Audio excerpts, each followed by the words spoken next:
సంవత్సరాల తరబడి ఎన్ని మందులు వాడినా మీ మోకాల నొప్పులు తగ్గట్లేదా? ప్రాణ పెయిన్ క్లినిక్ లో అత్యాధునిక చికిత్స. ఈ రోజు మనము కోల్కతాలో ఈరోజు డేట్ 29th. సో 29th కోల్కతాలో ఇక్కడ ఏం జరుగుతుంది, ఆర్జికర్ హాస్పిటల్ అండ్ కాలేజ్కి మనం వచ్చినాము, ఎక్కడైతే సంఘటన జరిగిందో అక్కడికి. అయితే ఫస్ట్ ఆఫ్ ఆల్ నేను ఇక్కడ ఇప్పుడు ప్రస్తుతం ఉన్న బిల్డింగ్ ఏదైతే నా వెనకాల కనిపిస్తున్న బిల్డింగ్ ఉందో, ఇది ప్రిన్సిపల్ రూమ్ ఈ బిల్డింగ్ లోనే ఉంది. లోపల పోనీకి ట్రై చేస్తే పోనిస్తలేరు. అయితే మనందరికీ తెలుసు ప్రిన్సిపల్ అనగానే ప్రతి ఒక్కరు మీడియాలో ఈరోజు చూస్తున్నది సందీప్ ఘోష్ అనే ప్రిన్సిపల్ ఎవరైతే ఉండేనో ఈ ఘటన జరిగినప్పుడు. ఈ ఘటన జరిగిందన్న విషయం తెలుసుకోగానే ఇమీడియట్‌గా రిజైన్ చేసి వెళ్ళిపోవడం అనే విషయము చాలా చాలా అనుమానాస్పదంగా ఉండే. అయితే ఆయన రిజైన్ చేసి పోయిన తర్వాత ఏదైతే ఇక్కడ గవర్నమెంట్ ఉందో, ఆ గవర్నమెంట్ ఏం చేసిందంటే స్టేట్ గవర్నమెంట్ ఆయనని వితిన్ 12 అవర్స్ వేరే గవర్నమెంట్ కాలేజ్‌లో ప్రిన్సిపల్‌గా అకామిడేట్ చేయడం అనేది చాలా విచిత్రమైన విషయం. అసలు ఇట్లా ఎక్కడా జరగదు. అలాంటిది జరిగింది. దాని తర్వాత స్టేట్ హైకోర్ట్ ఏదైతే ఉందో హైకోర్ట్ ఆయనని లాంగ్ లీవ్ తీసుకోమని చెప్పేసి అనడం జరిగింది. దాని తర్వాత ఆయనని అరెస్ట్ చేయడం జరిగింది అని కొందరు అంటున్నారు. బట్ ఇంకొంతమంది ఏందంటే సీబీఐ జస్ట్ విచారణకు తీసుకెళ్ళింది 24 గంటలు అని చెప్పి కొందరు అంటున్నారు. సో ఇదంతా జరిగింది సీబీఐ చేతికెళ్ళిన తర్వాత కొన్ని విషయాలు బయటికి రివీల్ అవ్వడం కొంచెం కష్టంగా ఉన్నప్పటికీ, అయితే ఇప్పటి వరకు ఇక్కడ నేను గ్యాదర్ చేసుకున్న కొన్ని విషయాలు, కొన్ని ఆల్రెడీ మీడియాలో ఉన్న విషయాలు ఏవైతే ప్రిన్సిపల్ గురించి ఉన్నాయో వాటి గురించి ఒకసారి డిస్కస్ చేస్తే, ఎవరైతే ఈ అత్యాచారానికి పాల్పడ్డారో ఆయన పేరు సంజయ్ రాయ్. సో ఈ సంజయ్ రాయ్ అనేటాయన ఈ సందీప్ ఘోష్ అనే ఎవరైతే ప్రిన్సిపల్ ఉన్నారో ఈయనకి బౌన్సర్‌గా పనిచేసేటోడంట. అంతేకాకుండా అండ్ ఈయన పైన అలీ అఖ్తర్ అని ఒక వ్యక్తి, అఖ్తర్ అలీ అని చెప్పేసి ఇక్కడ ఎక్స్ సూపరింటెండెంట్‌గా వర్క్ చేసిన ఒక వ్యక్తి 20 సంవత్సరాలు ఈ పలానా కాలేజ్‌లో ఆయన సూపరింటెండెంట్‌గా పనిచేసిండు. సో 20 సంవత్సరాలు ఆయన ఇక్కడ పనిచేసినప్పుడు 2021లా ఎప్పుడైతే ప్రిన్సిపల్‌గా సందీప్ ఘోష్ ఇక్కడికి అపాయింట్ అయ్యి వచ్చిండో, అప్పటి నుంచి కూడా ఆయనని ఈ అఖ్తర్ అలీ అనే వ్యక్తి అబ్జర్వ్ చేయడం జరుగుతుంది. సో ఎప్పుడైతే ఫస్ట్ టైమ్ ఆయన కాలేజ్‌కి వచ్చిండో అప్పుడు కొంతమంది స్టూడెంట్స్ ఆయనని తరిమినట్టుగా, అంటే ఆయనని తరిమి "నువ్వు వద్దు, నువ్వు ప్రిన్సిపల్‌గా మాకొద్దు" అని చెప్పేసి తరిమి కొట్టినట్టుగా ఆయన చెప్పడం జరిగింది వీడియోలో. ఆ వీడియోని నేను సేకరించిన, అది కూడా మీకు మా వోళ్ళు పక్కన ప్లే చేసి చూపిస్తూ ఉంటారు. సో ఫస్ట్ ఆయన చెప్పింది ఏంది అనంటే 2021లో ఎప్పుడైతే సందీప్ ఘోష్ అనేటాయన ప్రిన్సిపల్‌గా ఇక్కడికొచ్చిండో, అప్పుడు ఇక్కడ కొంతమంది స్టూడెంట్స్ ఆయనని యాక్సెప్ట్ చేయకుండా ఆయనని తరిమి కొట్టడము, ఆ తరిమి కొట్టిన దగ్గర నుంచి కూడా ఆయన తప్పించుకొని వచ్చి మళ్ళీ ప్రిన్సిపల్‌గా అక్కడ కూర్చోవడము. అండ్ అప్పటి నుంచి ఆయన అరాచకాలు మొదలుపెట్టడం అనేది మొదలుపెట్టిండట. సో అంటే అరాచకాలు చేయడం అనేది మొదలుపెట్టిండట. ఎలాంటి అరాచకాలంటే ప్రతి దాంట్లో ఏ కాంట్రాక్ట్ ఇవ్వాలన్నా గానీ ఈయన 20% దాంట్లో అడిగేటోడట.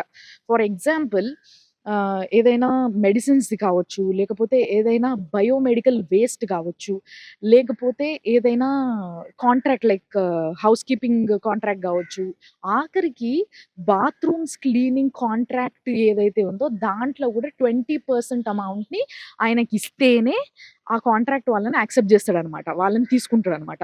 సో ఈ విధమైన అధికారాలన్నీ ఆయన చేతిలో ఉండేనట. అండ్ ఆయన ఇట్లా చాలా కూడా కరప్షన్ చేయడం జరిగిందంట. ये एकदम ओपन करप्शन हो गया और फिर वो कुछ वेंडर आने लगे सप्लायर, बोलने लगे कि 20% वो कैश मांगते हैं, फिर वर्क ऑर्डर देते हैं, तो हम लोग इस तरह से आरजीकर को बाइकाट करेंगे, हम लोग काम नहीं करेंगे, फिर नहीं करेंगे ऐसा बोल करके वो लोग में से काफी लोग जो है, मगर ये मैं टाइम टू टाइम बहुत लोगों को बताया हूँ, क्योंकि देखिए मैं एक डिप्टी सुपर हूँ, मेरे ऊपर जो है मेडिकल सुपरिटेंडेंट है, उसके बाद प्रिंसिपल, प्रिंसिपल के ऊपर चेयरमैन रोगी कल्याण समिति, फिर हम लोग का हेड पार्ट। मैंने सब जगह बताया, मगर मैं देखा कि कोई एक्शन नहीं हो रहा। उल्टा मुझे ही जो है उन्होंने बोला चेयरमैन ने रोगी कल्याण समिति का कि मैं तुम्हारे अगेंस्ट में बहुत स्ट्रिक्ट एक्शन लूंगा। ఇదే కాకుండా స్టూడెంట్స్‌ని బెదిరించడం. ఆయన తరఫున ఒక గ్రూప్ ఆఫ్ స్టూడెంట్స్ వర్క్ చేసేటోళ్ళంట. అంతే కాకుండా ఇక్కడ ఇప్పుడు ఈ అత్యాచారానికి ఎవరైతే మెయిన్ పర్సన్‌గా మనం చూస్తున్నామో సంజయ్ రాయ్ అనేటాయన, ఆయన ఈయనకి మనీ మేకింగ్ బ్యాంక్ లాగా ఉండేటోడు అన్నట్టు. బేసిక్‌గా ఈయన ఏం చేసేటోడంటే బయటకొచ్చి అంటే ఒక సివిల్ వర్కర్ అని చెప్తున్నాం గదా! మనము. సివిక్ వర్కర్ ఆయన ఇక్కడ అని చెప్పేసి. బట్ ఆయన ఏం చేసేటోడు అనంటే ప్రతి వాళ్ళ దగ్గర పోయి ఇప్పుడు ఒక పేషెంట్ ఒక బెడ్ కోసం ఎదురు చూస్తున్నాడు. బెడ్ దొరుకుతలేదు ఇక్కడ. సో, పేషెంట్ వాళ్ళ ఫ్యామిలీ మెంబర్స్‌తోని మాట్లాడి వాళ్ళ దగ్గర ఏదో అంత పైసలు తీసుకొని వాళ్ళకి బెడ్ ఇప్పియడము. సో, ఇట్లా ఈ లో లెవెల్ కరప్షన్ దగ్గర నుంచి చాలా హై లెవెల్ కరప్షన్ వరకు ఆయన చేయడం జరిగిందంట. ప్రతి పైసా గూడా, ప్రతి రూపాయి గూడా ఈ సందీప్ ఘోష్ దగ్గరికి చేరుకునేదంట.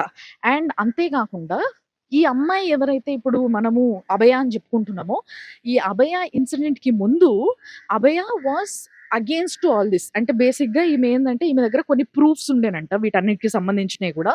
ఆ అమ్మాయి ఒక డైరీ రాసుకునేది. ఆ డైరీలో చాలా ముఖ్యమైన విషయాలు కోట్ జేసిందంట.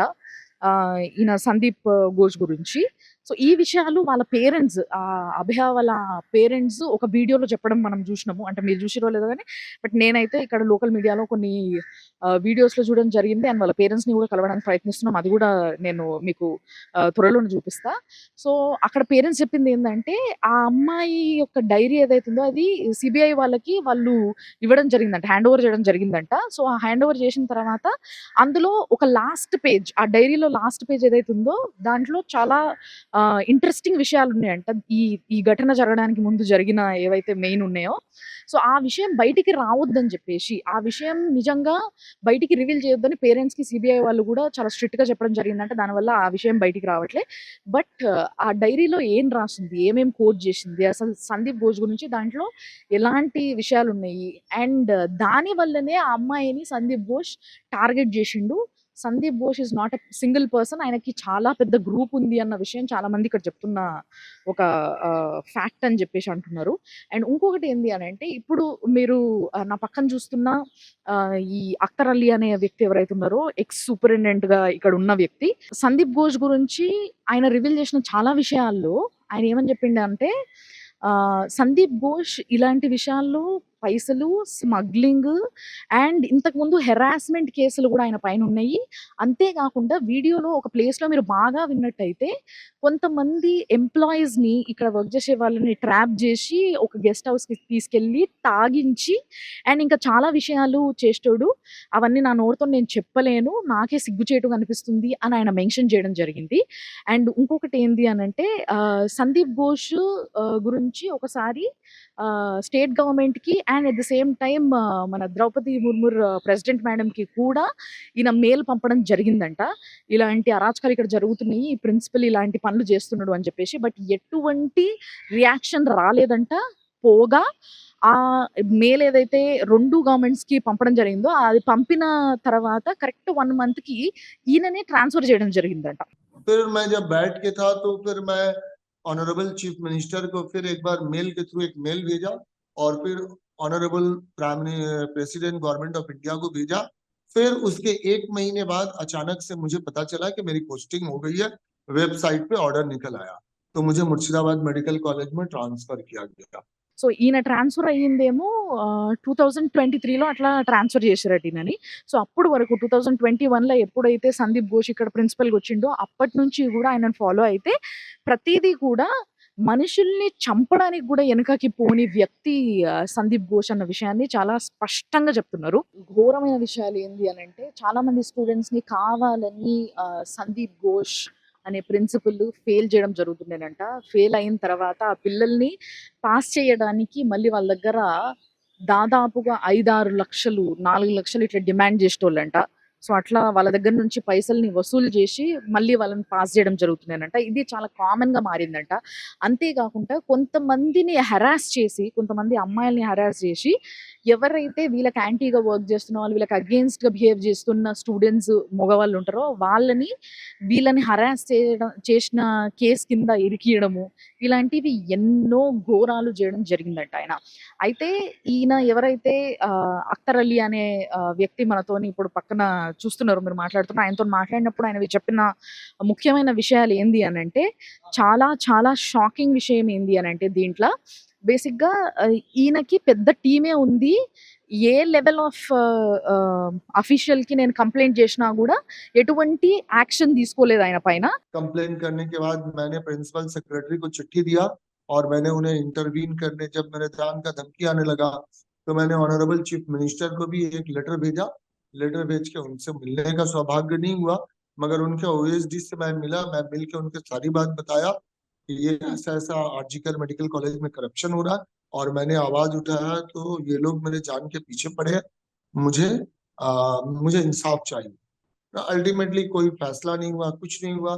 फिर मैं कुछ दिनों बैठा रहा घर पे, कुछ दिन सैलरी भी नहीं। फिर मैं डर से रेंटल घर इधर से उधर चेंज करता रहा। मतलब मैं खुद सफरर बन गया। मैं करप्शन के अगेंस्ट में आवाज उठाया। అందుకోసమే నేను ప్రెసిడెంట్ దాకా పోవాల్సి వచ్చింది. ప్రెసిడెంట్‌కి కూడా మెయిల్ పెట్టాల్సి వచ్చింది. అక్కడ వరకు ఎందుకు పోయిందంటే హాస్పిటల్‌లో హెచ్ఓడీలకు గాని, ఇంకా ఆయన పైనోళ్ళకి గాని, లేకపోతే స్టేట్ గవర్నమెంట్‌కి గాని ఎవ్వరికీ నేను రిపోర్ట్ చేసినా కూడా ఎవ్వరు పట్టించుకోలేదు. ఎవ్వరు ఆయనని యాక్షన్ తీసుకోలేదు. ఒక మాట అనలేదు. ఆయన అరాచకాలు ఆగలేదు. దానివల్ల నేను అంత దూరం వరకు పోవాల్సి వచ్చింది అనంటే, అప్పుడు అడిగిన విషయం ఏంది అనంటే, ఇట్ మీన్స్ స్టేట్ గవర్నమెంట్ ఏమన్నా ఆయనతోని చేయగలిపింది ఉందా? అంటే ఆయన గ్రూప్‌లో ఆయనది ఒక పెద్ద గ్రూపు, ఆయన ఒక్కడే కాదు అని చెప్పేసి ఆయన అంటున్నాడు కాబట్టి, ఆ గ్రూప్‌లో స్టేట్ గవర్నమెంట్ నుంచి ఎవరైనా వ్యక్తులు ఇన్వాల్వ్ అయి ఉన్నారా అని చెప్పి అడిగితే, ఆయన ఒకటే మాట ఇండైరెక్ట్‌గా చెప్పిండ్రు. ఏంది అనంటే, నేను స్టేట్ గవర్నమెంట్ ఎంప్లాయీని కాబట్టి ఈ విషయం పైన నేను మాట్లాడను అని చాలా సింపుల్‌గా ఆయన ఈ విషయాన్ని చెప్పిండు. ఇందులోనే చాలా విషయాలు అర్థం చేసుకోవచ్చు. అండ్ దాని తర్వాత ఈయన పైన, ఈ సందీప్ ఘోష్ పైన ఎన్ని కంప్లైంట్స్ ఇచ్చినా కూడా రియాక్ట్ అవ్వకపోగా ఈయన పైన చాలా సార్లు దాడులు జరిగినాయంట. అండ్ ఆఫీస్‌లో కూడా, అంటే కాలేజ్‌లో కూడా ఈయన మాట ఎవ్వరు వినేవాళ్ళు కాదంట. అంటే ప్రతి ఒక్కరికి కూడా ఈయన మాట వినొద్దు. ఈయనకి మినిమమ్ అంటే అడిషనల్ సూపరింటెండెంట్‌గా వర్క్ చేసినప్పటికీ ఈయన కింద చాలా మంది ఉంటారు. సో వీళ్ళందరిలో ఏ ఒక్కరు కూడా ఈయన మాట వినేటోళ్ళు కాదంట. మినిమమ్ ఈయనకి మంచినీళ్ళు కూడా తెచ్చిచ్చేటోళ్ళు కాదంట. సో ఆ విధంగా మొత్తం స్టాఫ్ అంతా కలిసి కూడా ప్రిన్సిపల్‌కి ఫేవర్‌గా పనిచేసే వాళ్ళు ఉండే. అది నాకు చాలా చాలా టఫ్ అయ్యింది. అక్కడ నేను నెగలడం అనే విషయాన్ని ఆయన స్పష్టంగా చెప్తున్నాడు. అండ్ ఇంకొకటి ఏందంటే, నాకు థ్రెట్ ఉంది. నా ఫ్యామిలీకి థ్రెట్ ఉంది. కాబట్టి కొన్ని విషయాలు, కొంతమంది పేర్లు నేను రివీల్ చేయను అని చెప్పేసి అంటున్నారు. ఎవరైతే డాక్టర్ అభి అని చెప్పేసి ఇక్కడ ఒక డాక్టర్ ఉన్నారంట. ఆయన ఎవరు? ఆయన పేరు వినిపిస్తుంది అని చెప్పేసి అడిగితే అఖ్తర్ అలీ గారిని, ఆయన చెప్పిన విషయం ఏంది అనంటే, అట్లా చెప్పాల్సి వస్తే చాలా పేర్లు ఉన్నాయి. కానీ నేను వాళ్ళ పేర్లు చెప్పలేను. ఎందుకంటే ఈయన అంటే ఇప్పుడు సందీప్ ఘోష్ ఇప్పుడు లైమ్ లైట్‌లోకి వచ్చిండు ఘోరాలు చేసి. కాబట్టి ఆయన పైన ఒక కన్ను ఉంటది. మిగతా వాళ్ళు దే ఆర్ స్టిల్ సేఫ్. వాళ్ళు అసలు ఇంకా బయటికి రాకుండా వాళ్ళని వాళ్ళు కప్పిపుచ్చుకొని సేఫ్‌గా ఉన్నారు. సో వాళ్ళు నాకు థ్రెట్ చేసే అవకాశం ఉంది. నా ఫ్యామిలీ పైన, నా లైఫ్ అంతా కూడా ఇదైపోతది. కాబట్టి నేను వాళ్ళెవరి పేర్లు తీయను. సారీ ఏమనుకోకండి అని చెప్పేసి ఆయన చెప్పడం జరిగింది. సో ఈ విధమైన వీడియో మనకి దొరకడం అనేది, నేను ఈ ఈ విధమైన వీడియోని మొత్తం కంప్లీట్‌గా ఆయన ఏం మాట్లాడిండో అదంతా కూడా ట్రాన్స్‌లేట్ చేయడం జరిగింది. సో దీంట్లో స్పష్టంగా ఆయన చెప్పిన విషయాల్ని మాత్రమే నేను క్లియర్‌గా ట్రాన్స్‌లేట్ చేసిన. కాబట్టి ఇంకా ఇలాంటి విషయాల్ని నేను మీకు ఇంకా షేర్ చేస్తూనే ఉంటా. మీరు చూస్తూనే ఉండండి సుమన్ టీవీలో ఎక్స్‌క్లూజివ్‌గా కోల్‌కతా నుంచి. ఈరోజు నేను కోర్ట్‌కి అండ్ ఎవరైతే అభయ ఉన్నారో ఆవిడ ఇంటి దగ్గరికి వాళ్ళ పేరెంట్స్‌తోని మాట్లాడడానికి కూడా ప్రయత్నిస్తున్నా నేను. సో సూన్ ఆ అప్డేట్స్‌తోని నేను మీ ముంగటికొస్తా. చూస్తూనే ఉండండి సుమన్ టీవీ.